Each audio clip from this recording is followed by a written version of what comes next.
What's up, guys? Welcome back to Swanky Disc Golf. Today we're doing my in the bag. It has been a while since I had the opportunity to do an in the bag, and what brought this about is just last weekend Swanky hosted a tournament and I actually took down MA1. It was my first MA1 win. Technically it was T1, but T1 is one in our hearts and it's one on the PDGA website, so it counts, okay? It was a win. I shot 5 under, 975 rated round. Should have been a lot better, but I think everybody says that about their round. All right, first let's talk about the bag. I have the Renew Eco Pack 2.0. This thing has been awesome for me. It's just so lightweight. This is probably the lightest weight full-size bag that I've ever used, and it's got plenty of space. I think I am bagging 23 discs in here, maybe 24, so there's tons of room. I'm not even using this, although you can totally fit a disc in here, but I'm not even using it because I put my phone and stuff in there. Tons of storage. Renew has been super good to us, and with this Eco Pack 2, I feel like they've really cracked the code here. The Eco Pack ones were great, but they were definitely made of a cheaper material. These fully recycled sailcloth bags have been incredible, super durable. Like, there's barely any wear and tear on this bag, and we've had them for about 12 months now. It's getting close. No, it's been about 9 months that I've been using this bag, and there's barely any wear and tear on it at all. It sits really nice. It's got that high guard, tons of storage, and super comfortable with the full back pad as well. And 2 water bottle holders. Some disc golf companies need to take note. Water bottle holders, very important. But yeah, guys, you can go over to renewdiscgolfbags.com and use code SWANKY for 10% off your order on an Eco Pack 2 if you want to check it out. I just love repping the fully recycled, sustainable bag out on the course, just like I love throwing Trash Panda plastic. It kind of just all comes together. We're growing the sport sustainably. So if that's something that's important to you, definitely head over to renewdiscgolfbags.com and check them out. So we'll start with putters. Ever since we did the video with Jester Discs, when they first sent us these, we putted with them for the video. I put them in my bag immediately after putting with them, and I haven't ever taken them out. These 3 are the OG ones that went in my bag. I putt with these blue ones, and correct me if I'm wrong, Luke, but I think I was 100% C1X. I don't think I missed a putt inside the circle. I did bogey quite a few holes. but that was all because of early mistakes. The green was solid, so the loves were carrying hard out there on the course. The numbers on these are 2301. They're a beadless, really nice glidey putter that I feel are just very point and shoot. They don't turn very much. Even if I'm throwing them, I feel that they don't have a ton of turn. They go very straight. They fly. I release my putt on a little bit of baby hyzer, and they fly just dead straight. So I love these things. They have been working really well for me. This is my thrower, and I throw this one because it is a little bit more overstable, so it can handle a little more torque. It doesn't go dead straight. It wants to fight to the left at the end, but it does hold the line, so if I turn it over, that's fine. It'll hold that line as well. So this pink one is the thrower, same numbers on that. And these are just the base plastic, the touch plastic. Okay, the only throwing putter that I'm bagging right now is actually the Spore.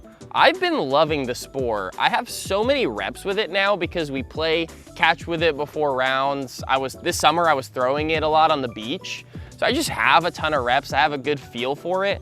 And if you lean all the way into this disc, it's just gonna go straight. It's good and overstable. It's not like the glitch in that way where if you put everything behind the glitch, it's gonna turn. This thing really holds its line and even fights out at the end. So I've been loving it for throwing off the tee. I don't really have a flippy throwing putter right now. I was bagging a Proxy, but I just wasn't throwing it. So the Spore has been doing it all for me lately. And it's just good to have in the bag for pre-round catch. So this thing's never coming out of the bag. I love the Spore. I have 2 overstable approach discs right now in the bag. One is the Zone, the 4-claw Zone that will never leave the bag. This is the go-to. This is probably one of the most thrown discs during the round. Up shots, and even some off the tee, although it did betray me. On hole 13, off the tee, I hit the bottom of the pole and rolled nearly 120 feet down and ended up bogeying that hole. That was a bummer. So maybe we need some disciplinary action for this zone. I'm not sure, but actually, no, it saved me a lot of strokes out there. So the zone, and then this one, it was technically in the bag. It didn't get a single throw in the tournament because this is the tournament disc, the Canyon. I put it immediately in the bag because I absolutely love the way this feels. This is a Trash Panda Canyon 4302. And this plastic, I don't know what this is. It's got a little Swanky ghost stamp if you guys haven't seen these. I don't know what this plastic is. I feel like it's very new for him, or maybe it's just the way that it feels in this mold. It feels incredible. It's like a Z Flex almost. This feels like a Z Flex zone with a bead. It's got a bead. If you guys don't want a bead on your upshot disc, I understand. I love it. It is slightly less overstable than my zone.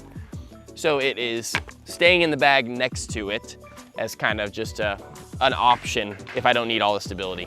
All right, I'm bagging 5 mids right now. This is the fewest amount of mids that I've ever bagged probably. The Mint Discs Lobster is new in the bag. This kicked the Peace Train out of my bag because this one is a little domier than my Peace Train and it's a little more understable, but not like paradox levels of understable to where it's still very usable. But if I throw this hard on like a lot of hyzer, it's gonna flip to flat and ride right still. It's very understable.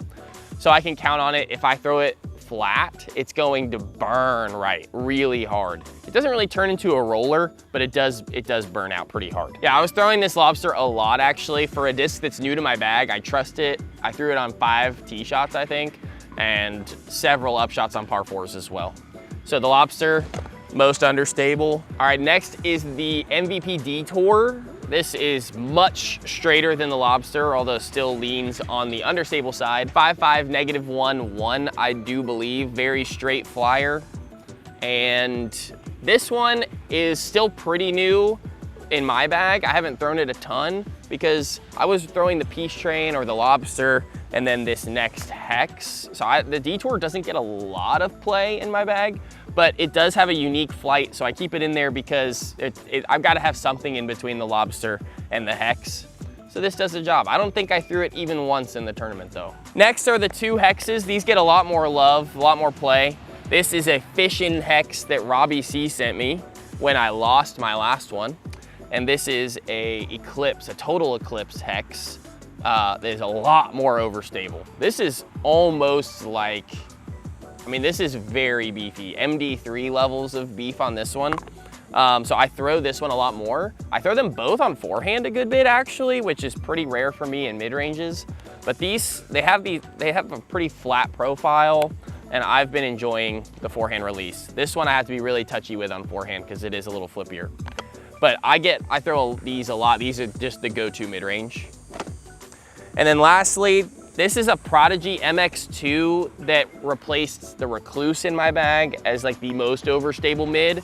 It is so beefy, but it feels awesome. I really like this Prodigy plastic. This is the new 500 plastic. I say new, I feel like sometimes their plastic is changing. Maybe it's the old 500 plastic, but it's 500 and it feels really good. I only throw it on hole 12 at Mulberry because it's so far this like meat hook. If you've ever played out there, you know. But for meat hook shots, I need something like this.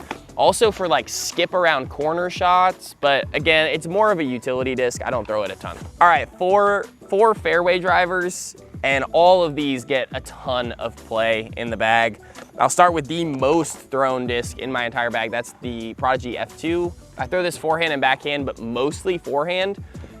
I love this, the controlled golf flight of this disc. It's very rare to find a disc that I feel like I can throw forehand, and I basically am controlling all the way to the landing zone. I feel like I even have control of the skip on this thing.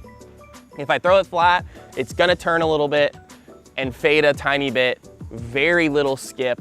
The only time it's gonna skip is if I put a lot of hyzer on it.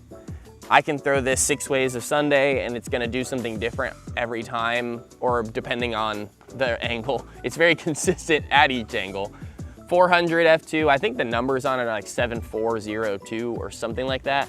But this was back before Prodigy did numbers, so This doesn't apply probably. Most thrown disc in the bag, several aces with that disc. And then I have a 7502 overthrow cookie. This cookie is awesome, it's beautiful. Shout out to Overthrow Disc Golf. But this one is just the overstable version of the F2 in the bag. If I need something between an F2 and a Firebird for a forehand, I throw this. I very rarely throw it backhand. But this is a Clash, just incredible feeling plastic. I guess it's steady plastic, and I absolutely love the feel on it. So the cookie gets play, not as much as these other two though. These have been in the bag for a while. This is my Mint Disc Jackalope that is beat to shreds from our I Heart Mondays tournament. It's pretty understable, but this is like, I use this like my 9-speed distance driver. It's an 8-speed, but you get what I'm saying. An 8-speed distance driver, because I can get a full S flight out of this with hyzer. And if I need something that I can't get a distance driver to work through, the Jackalope comes out a lot. I do 2-angle shots with this mostly. I'm not really throwing a hyzer or a total anhyzer with this. I'm hoping for that full S with this disc. So I enjoy that. I get a lot of play with it. And finally, the Essence, the Blacked Out Luxe Essence that's been in the bag since Swanky started, basically, since we started doing Discmania mystery box unboxings. This is essentially a roller disc, or if I need something something silly understable that I can put on like this much hyzer for, basically it's utility. I'll even throw this on weird forehands that need to turn over and roll or something. I don't throw this on a ton of shots that are normal. This gets a lot of abnormal shots. So this disc has a lot of history. They don't make them this understable anymore. Time for utility. I guess these two are utility. This is just a Firebird. This is a Color Glow Firebird. It's like a Nate Sexton run from a tournament back in 2019. Hotlanta, if you're from the area, you know about it. But these are awesome. It flies like a Sexton Firebird. It's not as overstable as your standard Firebird, and it has a little bit of that gumminess that comes with it being that Color Glow plastic that we know and love. And this thing is money. I throw it mostly on forehand. It's kind of like, I don't throw this one a ton on forehand. It's too overstable. This is the other Firebird, the oldest disc in my bag. So this is more of my forehand Firebird. This is the backhand Firebird / utility forehand roller Firebird. And I do throw forehand rollers on the course with some frequency, especially at Mulberry. I think I'm throwing like 2 around as either get out of jail free shots, or sometimes I throw a forehand roller as my tee shot on a couple of holes that I just don't know what else to do, like hole 16 or something, where I'm gonna hit a tree if I try to throw a normal shot, so sometimes I just throw a forehand roller. This thing's so overstable, I can throw it on cut and it will roll out. It's the most consistent forehand roller disc I've ever owned. And then the Discraft Onyx, this used to be my go-to distance driver, 10 speed, obviously 10.603. This flies like 10.601 or maybe 10.6-11. This is an OG first run Onyx that these were really flippy. And I don't throw this anymore unless it's an overhand. This is strictly tomahawks only. I know that if I throw it pretty much up and down or maybe like this much angle, it'll flip all the way to the underside and skip. So I get this reliable through the woods type of shot where I can get the skip and have it hook back after the skip. I throw this a lot in tight wooded courses, like anything that's short and tons of trees and there's only a few lines, or I need to go up and over something, I throw the Onyx. So if you don't have an overhand disc in your bag, I highly recommend it. They're very fun. Lastly, distance drivers. Let me think. I think I threw my distance drivers 3 times. So these 2 are the ones I actually throw, and then these 2 are almost ceremonially in the bag because I never throw them anymore. First one's the Castaplast Grim. The numbers say 13.5 -1.2. That is a lie. I have no idea where they get 13 speed from. It's like such a shallow, a shallow rim. It feels more like a 10 speed. It's closer to this Onyx to me than it is to like a Destroyer or an actual 13 speed like a Nuke. So to me, it feels more like an 11.5 -1.2. And this thing flies incredible. Forehand, I throw a lot of flex forehand lines with this. K1 plastic is my favorite. I guess they don't make the Grim anymore, RIP. I love this mold. I have a few backups, thankfully, because this is the go-to distance driver, forehand and backhand.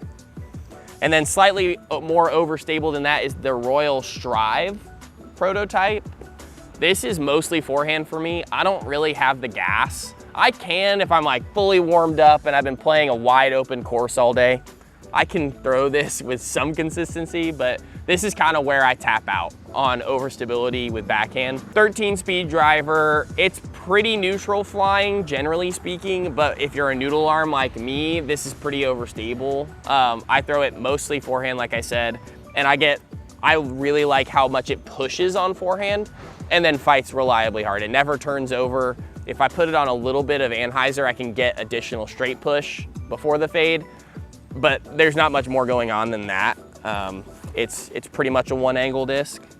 And then these two, the Strive kicked the Wraith quote unquote out of my bag. It's pretty much a Wraith, but I still bag the TFC Wraith because this is where I went to college. I love this disc, so it's ceremonially in the bag at this point. Don't throw it a ton. And then lastly is the Anthony Barella Venom. This Discraft Tour Series from 2024. This is like a Z-Flex swirly jawbreaker-y type of rim. I can't remember what they called this. It just says Z-Flex, but I'm pretty sure there's a jawbreaker blend in here. And this is my like skip driver. If I need to throw a forehand that is going to reliably skip, this Venom skips every single time. Something about the plastic, I don't know what it is. It's not even that firm, it's pretty gummy, but it always skips. It's just overstable enough to get that skip every time. So I throw the Venom if I need to throw on hyzer and get a big push to the right. Again, not a backhand disc. I just don't have the gas for a backhand with the Venom. So yep, that is the in the bag. Thank you guys so much for watching. Let me know what your favorite disc in here was. And if I have a gap in this bag, let me know what it is and what I should be bagging. I love trying new discs. So don't forget to like the video if you're enjoying it and subscribe for more videos every week. And we'll see you in the next one. Stay swanky.